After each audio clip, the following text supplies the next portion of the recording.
Bon dia als que esteu aquí, bon dia als que ens escolten des de casa.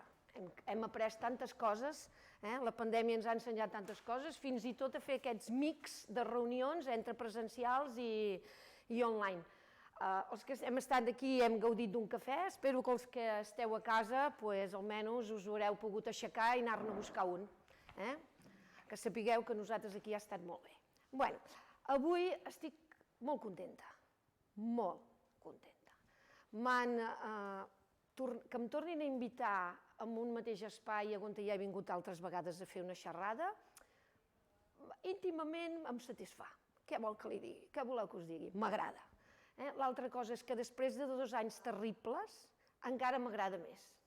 Per tant, estic extraordinàriament contenta avui. Per tant, moltes gràcies a la gent de Dibós, que sempre pensen en mi i jo també penso en ells.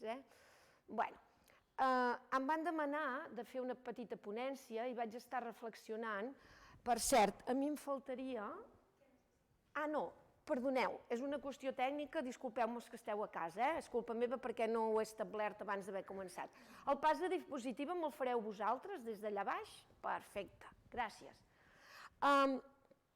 Quan em van demanar de fer la ponència, vaig pensar que el format era molt interessant, perquè permetre tenir un espai de reflexió, de debat i d'intercanvi després que algú llenci un rotllo patatero, em sembla que és molt interessant, i sobretot per aquest sector, perquè l'intercanvi és el que ens enriqueix. Llavors, jo he preparat una ponència, o una, no sé si dir-ne ponència, que queda una mica rimbombante, us he preparat una xerrada en base a com es veu o com es preveu el futur de les residències i de les bugaderies de les residències geriàtriques, d'acord? I molt després de la postpandèmia, cap on anem o cap on ens pensem que anirem, perquè al final jo crec que tots teníem un full de ruta abans de la pandèmia i se'ns en va anar tot a morris, d'acord? I llavors jo penso que és així. Sempre faig una petita reflexió quan em demanen que parli de bugaderies, sempre dic que al final les coses que passen a dintre d'una bugaderia són el reflexe de la societat i de nosaltres mateixos. Moltes de les coses que no es fan bé dintre d'una bugaderia o que es fan extraordinàriament bé és part de com nosaltres ens comportem o com a ser humans o com ens comportem dintre de la mateixa societat. Jo no sé si el meu company m'avança una diapo, això és el que no sé ben bé en quin punt estarà, ens disculpareu que fem aquestes petites parades, però jo necessito a vegades veure la imatge per saber cap a on vaig. Llavors, el fet que és el que passa a les bugaderies. Això es resumeix molt bé, tot això, que el comportament de nosaltres i de com funcionen les bugaderies és part de nosaltres mateixos, es veu molt bé amb tot el que ha passat a la pandèmia. Moltes de les pors que íntimament hem tingut nosaltres les hem reflexat a les bugaderies.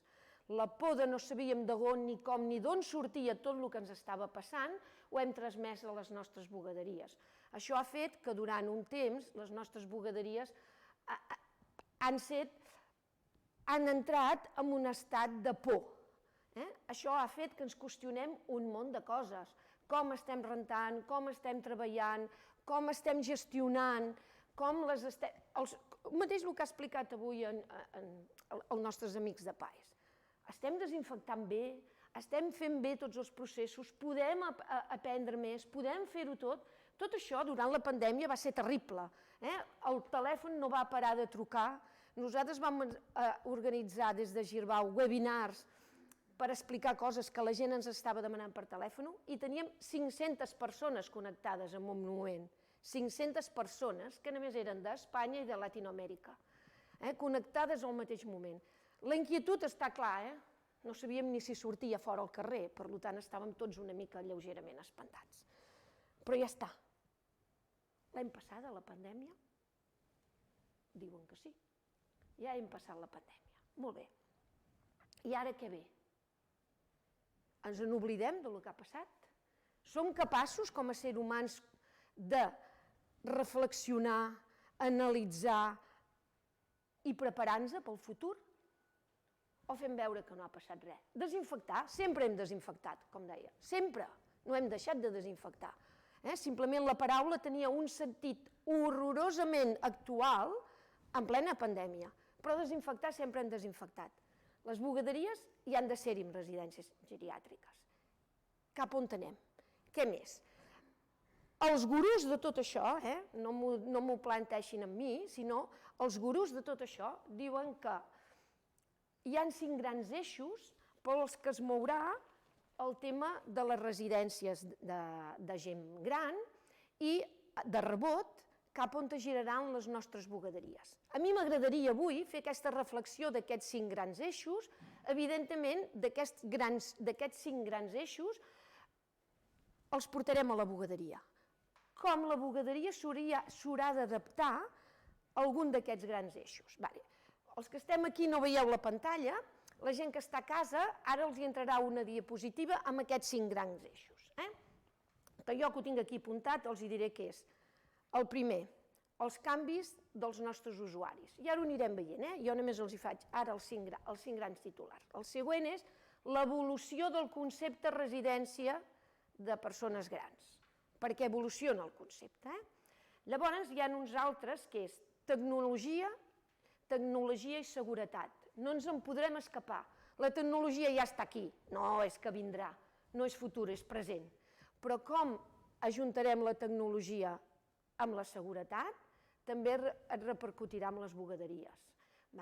Com a quart eix hi ha alguna cosa que tots hem sentit, però que està aquí, és la nova economia, és l'economia col·laborativa. Com això pot ser que influenciï en com tenim les bugaderies i com hauran de ser en el futur, també. I per últim us he deixat aquell que tothom en parla, però que no ens en podrem lliurar, que és la sostenibilitat. D'acord? Llavors, amb aquests 5 grans eixos intentaré anar molt rapidet, Intentaré anar rapidet perquè hi ha algú aquí darrere que em dirà se t'acaba el temps. Jo sempre explico quan faig una xerrada per fer un incís i perquè posar-hi un pèl d'humor, que l'única vegada on m'han tallat realment una xerrada va ser a Cuba, on em van tallar el micro i em van dir «Senyora Zapata, se le ha terminado el tiempo». I jo vaig pensar, ostres, doncs ho trobo certament curiós que sigui a Cuba que em tanquin el temps, un país acostumat a 6 hores de discurs polític. Però sí, em van tallar el temps. Bé, deixi'm avançar. La propera és, el primer que els he preparat és el canvi amb el nostre usuari. Per què el canvi amb el nostre usuari? Perquè ens arribarà la generació Cinexin, que és la foto que tenen a darrere els que no la poden veure. Quina és la generació Cinexin? Doncs mire, va ser molt curiós, perquè jo buscant a internet una foto que il·lustrés el que volia dir, vaig posar generació baby boom, i em va sortir la foto del Cinexin. Recorda el Cinexin, aquell que tothom demanava per Reis i que a alguns els hi va arribar, que és veure pel·lícules a casa amb aquella cosa taronja, groga, que al final de pel·lícules en veies poc, però que era molt interessant i molt divertit demanar-ho. Doncs resulta que la generació baby boom som nosaltres, disculpeu-me, però estic por ahí, i som la generació Cinexin. Es calcula, diuen els experts, jo ho tinc aquí anotat per dir-vos-ho tal com és, que el 2050 hi haurà 16 milions de persones de més de 64 anys. Voldria dir que tenim negoci per anys, oi? Des del punt de vista aquest. Però també vol dir que el resident que tenim ara no serà el resident que tindrem dintre d'uns anys. I les necessitats i les demandes del resident d'ara no serà el resident del nostre futur, o que el resident del futur tindrà unes altres demandes. Quines seran, o s'intueixen, o estudiem que seran les demandes d'un resident del futur? La generació que ve, o la generació que properament entrarà a les residències d'avis, té unes necessitats que no tenen les actuals. Sobretot, ja els he dit que jo només parlaria de bugaderies, sobretot si parlem en termes de roba. Estem acostumats a portar una roba diferent, amb un concepte de pertinença a la societat que porta la meva roba. La meva roba i com jo em vesteixo és reflexe de qui soc, amb mi mateixa i amb la societat. I això ho hem de tenir molt en compte. Una bugaderia geriàtrica és molt complexa, extraordinàriament complexa, potser la que més complexa, perquè se'ns demanen dues coses. Una és serveis de bugaderia hotelera, serveis de tintoreria, que el jersei de l'avi no s'encongeixi, perquè ha de ser llana 100% lana australiana, d'acord? Però, a més, té la gran exigència que aquest jersei ha de ser desinfectat i segur. Això, en termes de gestió de bugaderia, la fa molt complexa. Però ens haurem de preparar. Segurament, la resolució d'aquest canvi d'usuaris és que les nostres bugaderies de centres geriàtrics hauran de ser alguna cosa bastant semblant a el que nosaltres en diríem tintoreria, amb una capacitat de gestió de roba personal molt més alta que la que té ara. Possiblement amb sistemes de planxa molt més professionals, amb sistemes o amb rentadores preparades per fer aquesta dualitat de cuidado, de roba personal i de desinfecció i seguretat. El següent és el canvi de concepte, l'evolució del concepte. Què he volgut dir quan hi he posat l'evolució del concepte? Jo crec que vostès en saben més que jo, que són més gestors de residències, és que les residències d'avis han evolucionat especialment en aquest país des de l'era finals de l'era franquista, on es van crear aquelles mega ultras grandes residències d'avis, van evolucionar a centres més petits, i possiblement la propera evolució, on ja està molta Europa i molt, és anar a buscar aquest tipus de residència més semblant a el que és una casa assistida. Unitats molt petites, interrelacionades, amb unes necessitats diferents, perquè possiblement no necessitaré gestionar 500 llençols en el mateix moment o en el mateix dia, però sí que necessitaré unes altres coses. Tot aquest aquest juntat de canvis dels nostres usuaris i evolució del concepte, perquè és cap a on va Europa, ja saben que al final tot ens va arribant, convertirà segurament les nostres bugaderies geriàtriques en el que els comentava abans, en alguna cosa que s'assembli més a una tintoreria, a un centre on tracti molt bé la roba, però, sobretot, desinfecció i seguretat, no n'oblidem. Som gestors d'una comunitat i aquesta responsabilitat va amb nosaltres. Aquests com els dos primers grans eixos. Després, jo els n'hi he preparat un altre, que és tecnologia i seguretat. Jo crec que ja fa molt temps que hi ha debats en centres de gent gran, en residències. Tecnologia, ja la tenim, és aquí. Tot gira cap al camp tecnològic.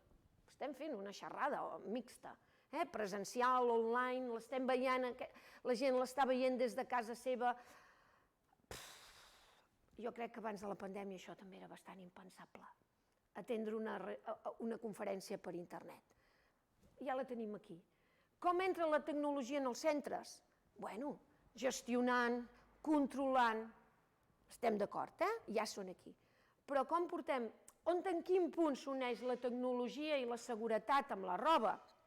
Jo els hi he posat que malauradament, després de la Covid, ens tocarà fer 4 grans passos, que els veuran ara a la pantalla. El primer que els he posat aquí, executar, claríssimament, executar processos higiènics, com deia en Carles, ara se m'anava el nom, no sabia si era Carles o Jordi, Carles, si no ja em dirà, t'equivoques. Ens tocarà executar processos higiènics, cada dia més amb aquella mirada que hem après des de la Covid, que és la nostra prioritat és que els nostres processos siguin absolutament higiènics. Com a segon punt, ens tocarà assegurar i controlar que aquests processos estan bé. No n'hi ha prou amb dir, tinc un procés que és higiènic. Control. És veritat que és higiènic? Assegurar que les coses es fan com s'han de fer. Com a tercer gran valor, ens tocarà verificar i guardar aquestes dades, perquè possiblement els nostres familiars, que sempre es fixen si la roba està neta, ara ens demanaran, i és segura? La roba que li esteu posant amb el meu pare, amb la meva mare, és segura per ell? Estem segurs que està desinfectada? Ha entrat en contacte amb algú que estava malalt, aquesta roba? Separeu la roba del que està malalt? Encara controleu que els senyors que estan a la residència no puguin tenir una malaltia infecciosa? Penseu una cosa, hem après, que tot el que no veiem sí existeix. Jo quan faig un curs, sempre dic que un dels problemes que tenim és que el que no es veu tendim a dir que no existeix. I les infeccions no es veuen. Per tant, si no es veu, deu ser que no existeix. Ara hem après que fins i tot el que no es veu és el que ens pot fer més mal. I això ens ho demanaran. I per últim, ens tocarà a tots demostrar que som segurs, que netegem, que fem les coses bé, ensenyar, mostrar i demostrar. Llavors jo us he dit, jo tot això que intueixo i que recullo que està en el món, ho porto cap a la bugaderia. Llavors, des de Girbau, des de nosaltres, com podem ajudar amb tot això que us he presentat? El primer dit, els canvis d'usuaris, ja ho veieu, la generació Cinexin, canviaran les bugaderies. Estarem preparats ja, per canvis de gestió, de sistemes, d'organització de bugaderies, estem preparats. Com us podem ajudar en temes de tecnologia i seguretat? Nosaltres hem desenvolupat, ja fa temps que estan al mercat i que hem desenvolupat el sistema de control de les nostres rentadores. Controlem les dades de les nostres rentadores des del núvol amb un sistema de connexió a les rentadores. Per què ens serveix tot això? Perquè el que hem fet, llavors veureu un petit vídeo que he inclòs, el que nosaltres fem amb el Disinfector Monitoring Package és que recollim les dues dades més importants amb el nivell de desinfecció, que és temps i temperatura. Ja, com ha dit en Carles, a més de temps i temperatura va lligat a producte químic. Si el senyor dels detergents ha fixat que la temperatura idònia de desinfecció, segons el programa, segons el producte químic i segons la instal·lació, és 50 graus 10 minuts, m'ho acabo d'inventar, nosaltres tenim la seguretat que la màquina està a 50 graus durant 10 minuts. I a més, que vostès ho tenen reportat en el seu ordinador, rentada a rentada. Això fa que en qualsevol moment es pot ensenyar a la família de l'usuari, a l'usuari, puc tenir un registre, es tracta d'executar, controlar i demostrar. Això és el que és Sapphire, el Disinfectant Monitoring Package. Jo crec que tenen, si em poseu una diapositiva més tard, la gent d'aquí no, però la de casa, veurà una mica què ens dona la tecnologia i la seguretat del Sapphire. Són els 4 grans valors. D'acord?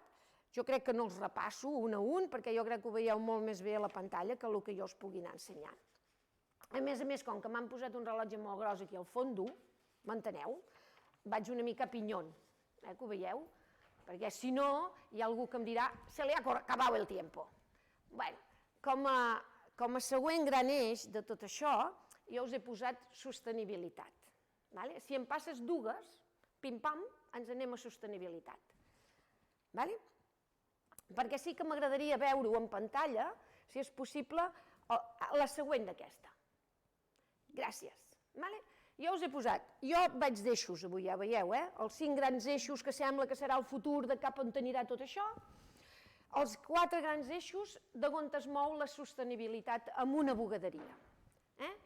El primer, maquinària, jo us he posat aquí, això ens correspon absolutament als fabricants de maquinària, entomem aquesta responsabilitat, que són rentadores amb menys aigua, amb control de temperatura super estricte, per no gastar més del que és, amb sistemes de recuperació d'aigua, amb sistemes de recuperació d'energia i també les secadores.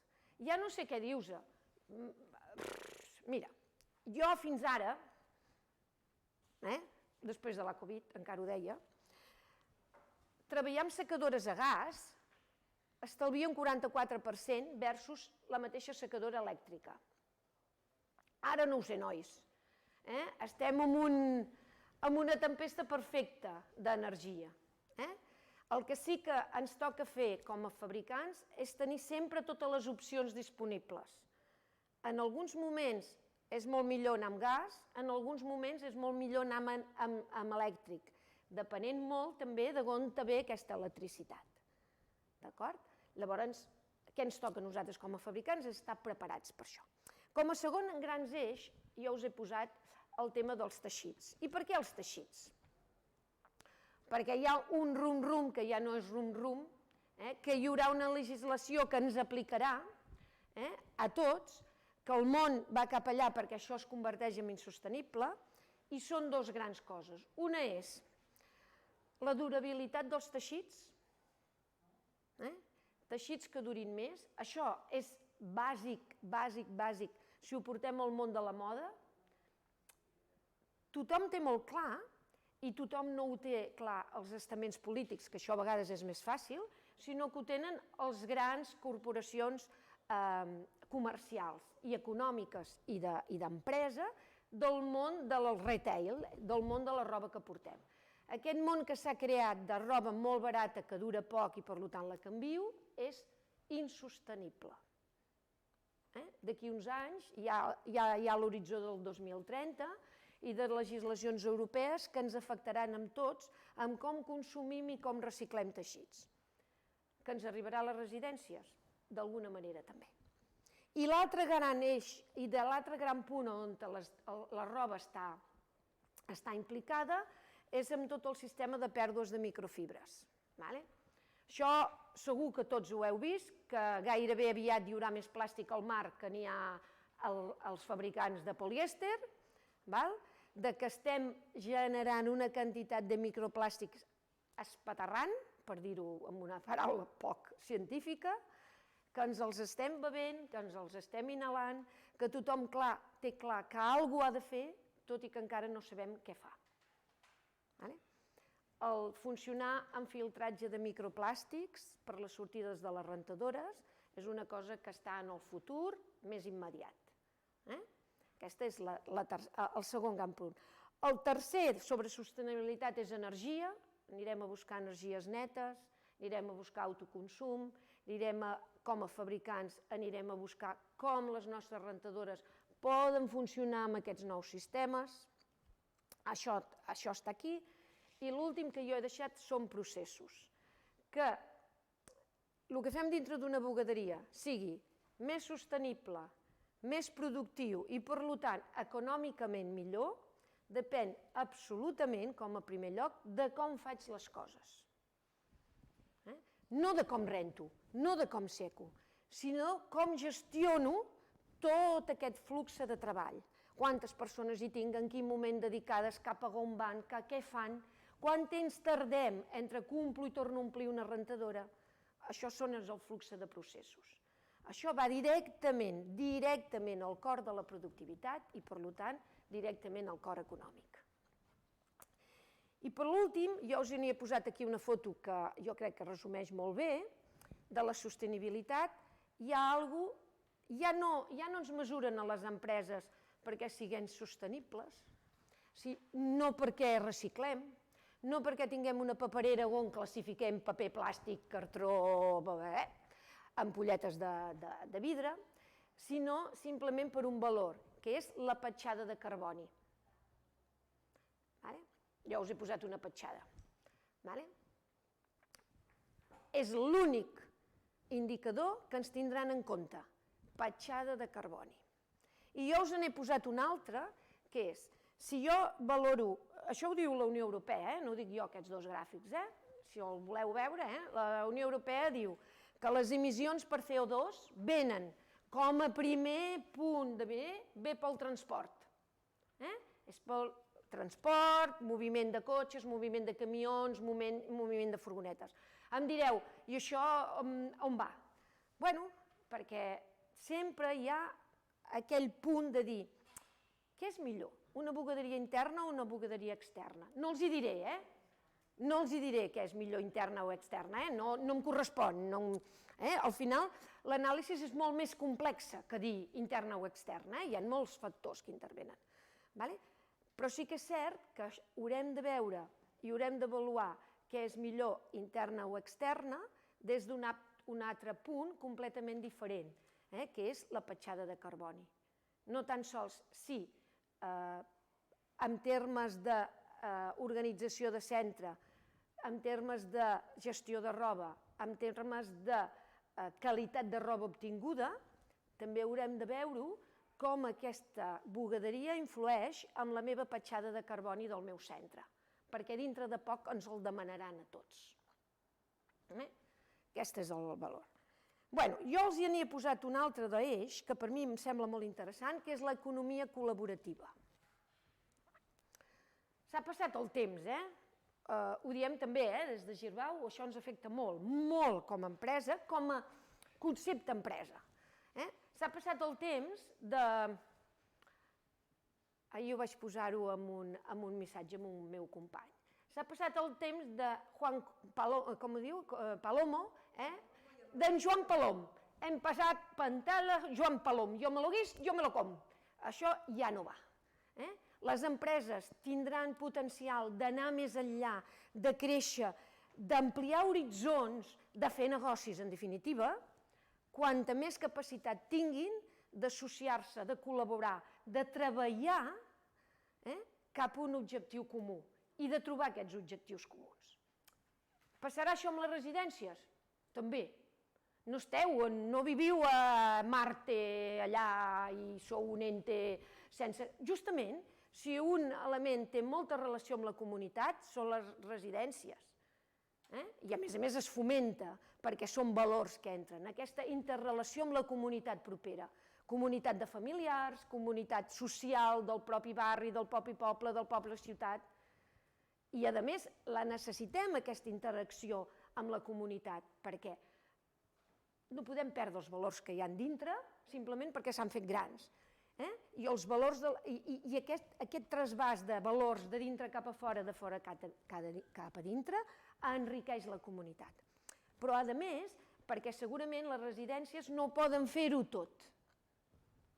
Jo, com a exemple, que us he posat, portant-ho cap a, ja ho sabeu, sempre ho porto cap a la bugaderia, us he posat un exemple que és les bugaderies inclusives. Són bugaderies que estan en centres, que estan ateses per personal amb certes discapacitats. Aquest concepte de bugaderia inclusiva segurament serà un camí de treball entre residències d'avis i entitats d'inclusions socials. Ja hi ha molts exemples, però jo penso que certament és molt interessant. I us l'he posat aquí com a exemple. Que sapigueu que vaig molt ràpid, o sigui, avui acabaré abans d'hora, però llavors una sempre està acusada de moltes coses, de que xerro molt, per poder veure que no és cert. Jo us he posat a l'últim, després d'haver donat volta als 5 eixos, que hem vist, que on diuen els gurús que és cap on anirà els geriàtrics i a darrere d'ells la bugaderia s'hi haurà d'anar adaptant cap a aquest futur, jo us n'he posat un que no el considero un eix, però deixeu-me que me'n faci 5 minuts que els tinc sobre aquest últim eix, perquè per mi és vital. I no és un eix, és un repte. La bugaderia de centres de gent gran té un gran repte, i avui n'hem estat parlant també en el cafè, un gran repte. Té el repte de fer-les professionals. I em podeu dir tots, professionals ja ho són. Si el principal repte que té que una bugaderia interna d'un centre de gent gran sigui rentable, en termes econòmics, és que s'ha de professionalitzar. Hem de veure la bugaderia com una professió i en si la bugaderia ha de ser professional. La tendència que tenim, i que funcionen bé, a vegades em demanen què estem fent malament i realment no es fa res malament, s'està fent massa bé. A veure, ara us ho explico perquè m'entengueu.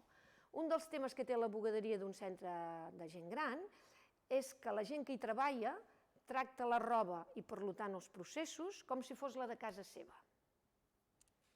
el fet de treballar amb roba de resident, amb roba personal, tens la tendència a tractar-la com si fos la del teu avi. Això en termes efectius és genial.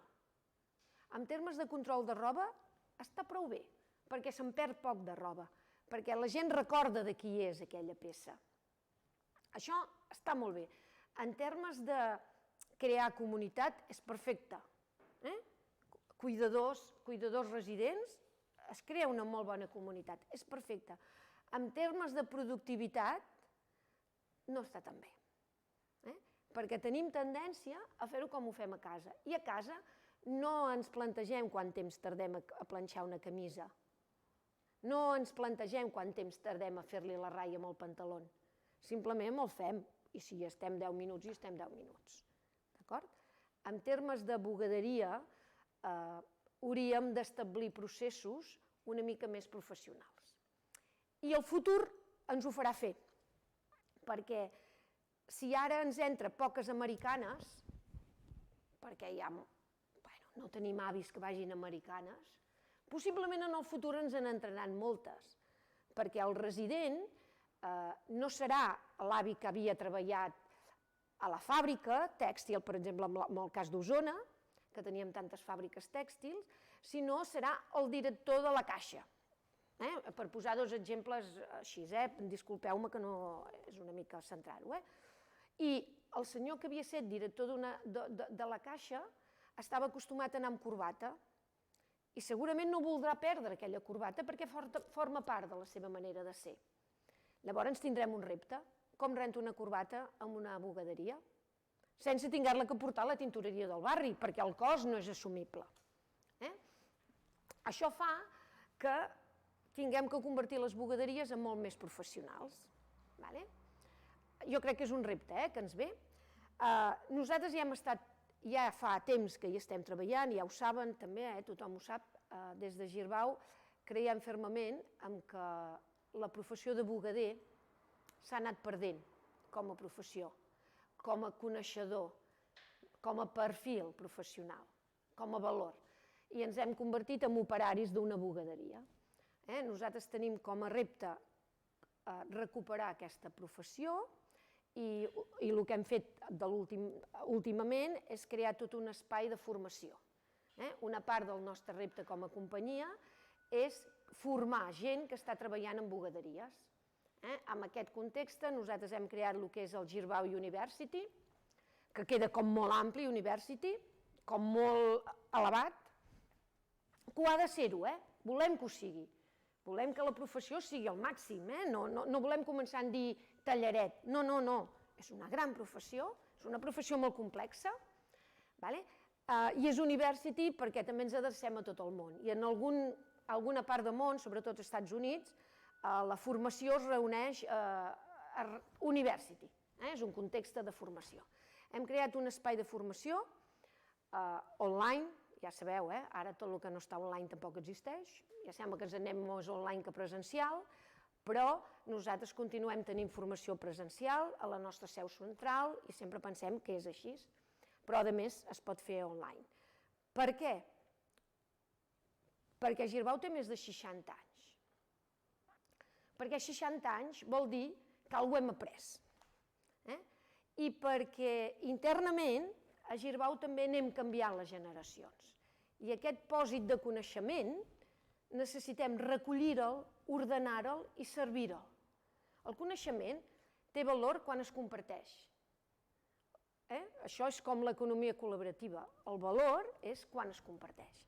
I nosaltres hem recollit molt de coneixement. Per què no posar-ho? Per què no compartir-ho? I per què? Sobretot perquè quan s'aprèn és quan faig coses d'aquestes i algú m'explica coses. S'aprèn dels altres, no de tu mateix. I aquestes dues grans reflexions són les que van portar Girbau a crear el Girbau University. Pretenem formar el sector, elevar el sector. Contra més format estigui el món de la bugaderia, més valor tindrà per tots. Jo crec que us hi he posat un petit vídeo, que el podreu veure, soc jo mateixa, abans que aquest hi ha un altre vídeo, ja el veureu, i al final, mira, no tinc preguntes? Que bé, me'n vaig a casa. I, encara que sembli mentida, he acabat 5 minuts abans. Aquests 5 minuts els deixarem oberts per si teniu alguna pregunta. El meu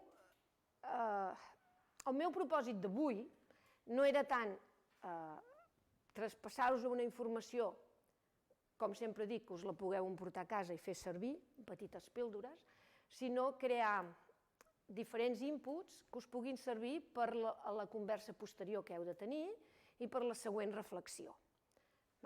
Llavors, podeu reflexionar sobre aquests 5 grans eixos que us he marcat, si creieu que realment el món, en termes de gestió i d'assistència a la gent gran, anirà cap aquí, si com a bugaderies nosaltres hem d'estar preparats per a alguna cosa que ara mateix no visualitzem, això per nosaltres és molt important i té molt de valor, perquè nosaltres necessitem un temps per preparar-nos.